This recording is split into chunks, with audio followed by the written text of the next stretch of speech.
안녕하십니까. 국부 이천의 김민수입니다. 저는 이제 교감과 소통이라는 주제로 말씀을 드릴 텐데 조금 애매모호한 주제일 수도 있어요. 근데 저희가 학원 강사라는 것을 시작하면서 어떻게 보면은 학부모와도 교감을 해야 되고 학생과도 교감을 해야 되고 또 소통을 해야 되는 것인데 이러한 접근 방법을 일단 이제 어떻게 보면 상담 기법하고 조금 유사할 수 있습니다. 그런데 최대한 도움을 드릴 수 있도록 하기 위해서 조금 나눠보도록 하겠습니다. 일단은 수업 전에 학생이 상담으로 올 거잖아요. 학생이 상담으로 오는 경우가 있을 것이고 학부모님이 상담으로 오는 경우가 있을 거예요. 그러면 학생이 상담 온 경우라면 당연히 입학고사를 보겠죠. 근데 입학고사를 보기 전에 이 아이가 국어라는 강사 측면에서 봤을 때 국어라는 것을 얼마만큼 준비하고 있었는지를 파악하는 것이 필요하겠죠. 그래서 아이에게 많은 정보를 물어봅니다. 국어학원은 다녔니? 얼마나 공부했니? 어떻게 배우고 있니? 모의고사는 몇 점이니? 이런 것들을 파악하게 되겠죠. 근데 그런 것들을 파악하면서 아이하고 최대한 눈을 맞춰주는 것이 가장 중요하고요. 그리고 아이에게 가급적이면은 이제 상담을 진행하면서 이름을 불러주는 것이 가장 중요할 수 있을 거라고 봐요. 그리고 이제 아이가 어색하잖아요. 처음에 학원을 온 거니까. 그래서 그 어색함을 풀어주기 위해서 너무 딱딱한 상담보다는 가벼운 상담이 좀 진행되는 것이 좋지 않을까라고 생각을 합니다.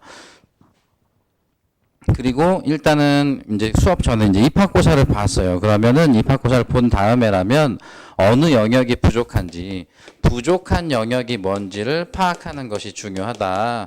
그래서 부족한 영역에 대해서 어떻게 키워주는 것이 좋겠다. 일단은 아이가 자신감이 떨어져 있는 가능성이 클 텐데 자신감을 어떻게 하면 키워줄 수 있는지, 그 아이를 무시하는 발언은 가급적이면 안 하는 게 가장 좋겠죠. 그래서 자신감을 키워주는 것이 좀 좋을 것 같습니다. 그래서 자신감을 키워주고 부족한 영역을 캐치해주는 그런 것들이 필요하죠. 만약에 학부모님이 상담으로 오셨어요. 근데 학부모님들께서는 감추는 게 좀 많으세요. 그러니까는 성적이 좋은 아이들은 감추지 않죠. 근데 성적이 좀 나쁜 학생들의 어머니들 같은 경우는 감추는 경향이 좀 있습니다. 아이의 이름조차도 잘 얘기하려고 그러시지 않으시는 분들도 가끔 계세요. 그러면 이제 아이가 몇 등급이죠? 라고 했을 때 이제 그것도 얼버무리세요. 5등급이요. 근데 그러면 저는 단호하게 얘기를 해요. 어머니, 여기는 학원은 병원과 같아요. 그렇기 때문에 아이가 병원을 갈 때도 어디가 아픈지, 뭐가 필요한지, 뭐가 부족한지, 어디를 고쳐야 되는지 이런 것들을 다 말씀을 해주셔야지만 의사가 진단을 할 거잖아요. 학원도 마찬가지예요. 어머니께서 아이에 대해서 정보를 많이 주시면 주실수록 저희가 그 아이를 케어하고 이제 뭔가 점수를 상상시켜 줄 수 있는 그런 능력들이 이제 더 발휘가 될 수 있다고 봅니다라고 이렇게 좀 강하게 얘기를 하는 편입니다.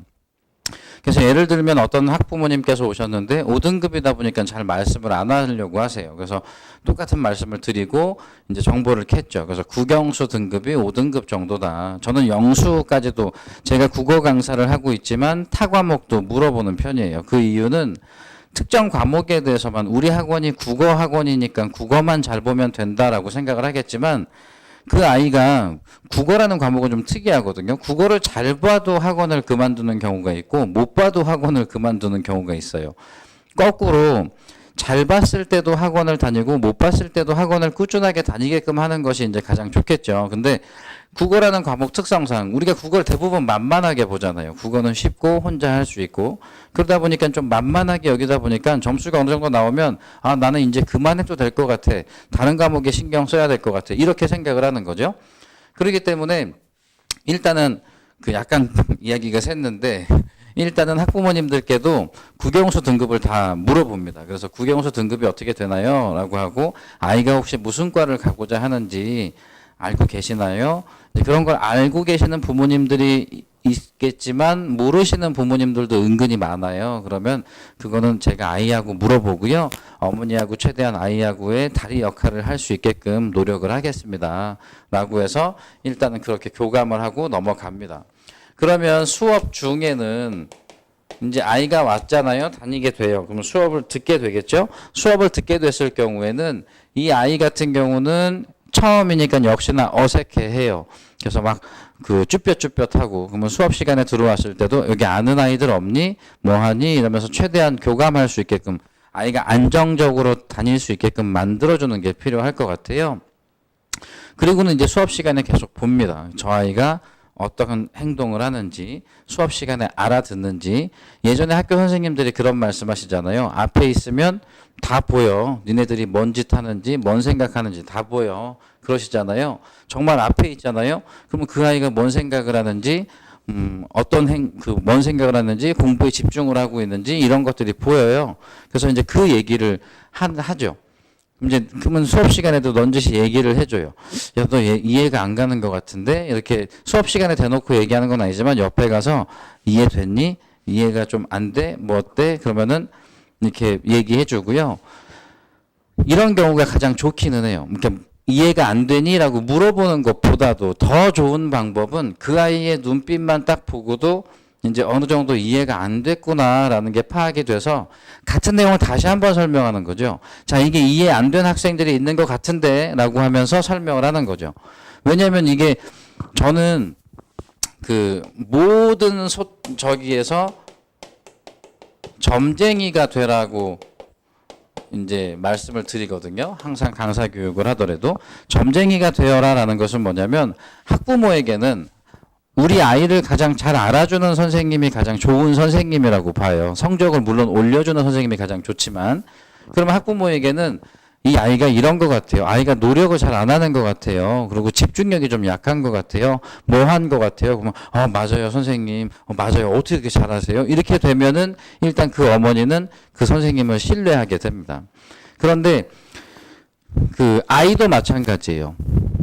뭔가 물어봐야 되겠는데 물어보지는 못하겠고 뭔가 좀 어색하고 그랬을 때 내가 딱 알고 자 이거 다시 한번 설명합시다 하면서 다시 설명을 해주잖아요. 그러면 그 아이는 저 선생님이 내 기분을 알았나? 뭐 이러면서 조금 이제 편해지게 되는 거죠. 이제 그런 것들이 좀 필요하다. 그래서 수업 중에는 최대한 관찰을 해라. 그 다음에 역시나 필요한 것은 관심을 가져라라는 거거든요. 아이가 뭔가 바뀔 수도 있어요. 지난주에 비해서 뭔가 헤어스타일이 바뀔 수도 있고 옷가지가 바뀔 수도 있고 그런 것들도 최대한 얘기를 해주는 거죠. 와, 너 뭐가 바뀌었다? 그리고 칭찬해주는 걸 싫어하는 사람은 없죠. 저 같은 경우는 이제 야, 너 멋있다, 뭐 한다, 얼굴 잘생겼는데 뭐 하는데 이런 것들을 관심을 최대한 가져주는 편입니다.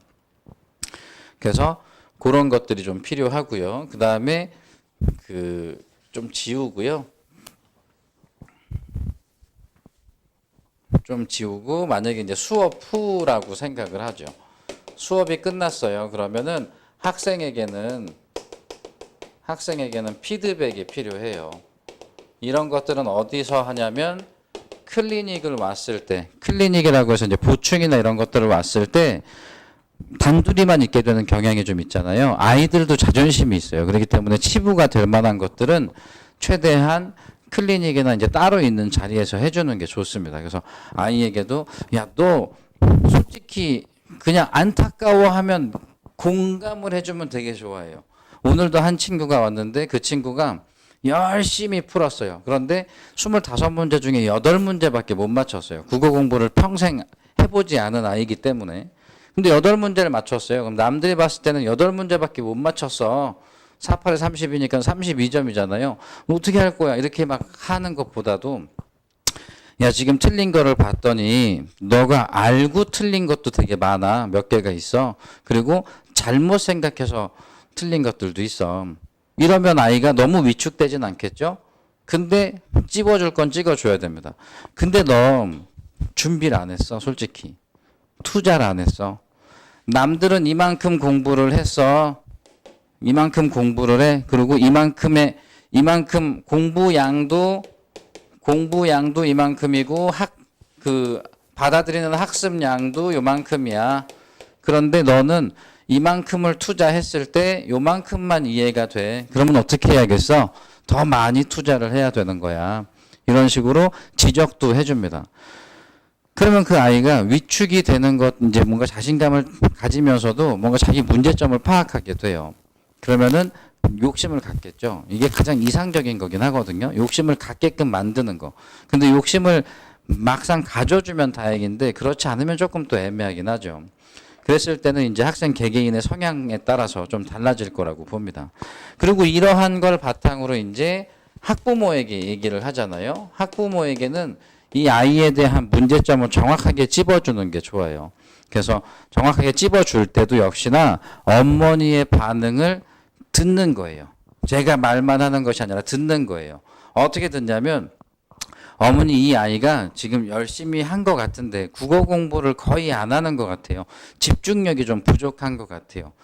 그러면은 맞아요. 요 얘기를 들어야 돼요. 맞아요. 어머니랑 내가 소통이 되고 있구나. 맞아요라는 말이 나오면 나올수록 내가 상담을 이끌어가고 있구나. 그리고 교감과 소통이라고 하는 것은 결국 내가 그 아이를 얼마나 많이 아느냐도 있겠지만 내 생각대로 아이들과 학부모님들을 끌고 오는 것도 필요하다고 보거든요. 그랬을 때 맞아요라는 말이 나왔을 때가 가장 잘 되고 있는 상담이지 않나라고 보는 거죠. 그래서 일단은 그렇게 해주시고 그 다음에 이제 어머니들께도 뭔가 필요하신 게 더 있으세요라는 것들을 꼭 얘기를 들어서 어머니들의 니즈를 반영해 주는 것도 하나의 방법이라고 봅니다. 어머니가 10가지의 불만 사항이 있어요. 근데 그 중에 한 가지라도 해결이 되잖아요. 그러면 그 어머니는 또 역시나 신뢰를 갖게 돼요. 그러니까 아까 말씀드린 것처럼 제목이 교감과 소통이잖아요. 이 교감과 소통이 잘 이루어졌을 때 어떤 게 생기냐면 결국 신뢰가 생기는 거예요. 그럼 신뢰가 된다면 그 선생님과 신뢰가 쌓이고 저 선생님이 정말 노력을 해주고 있어 뭐 하고 있어 라고 한다면 아이들은 성적이 안 좋다고 하더라도 쉽게 학원을 그만두지는 않을 겁니다. 그 이유는 그 어딜 가도 나한테 저렇게까지 관심을 가져주고 저렇게 해주는 선생님을 만나지는 못할 거야. 이렇게 된다는 거죠. 그러니까는 그러한 것들을 만들어 나가는 과정이에요. 그러기 위해서 다시 한번 정리를 하면 우리는 학생에 대해서 최대한 파악을 하고 있고 관심을 가져주고 있어야 되는 것이고 학부모님들에게는 학부모와 학생 사이에 이 교량 역할을 해주는 것이 가장 중요하다.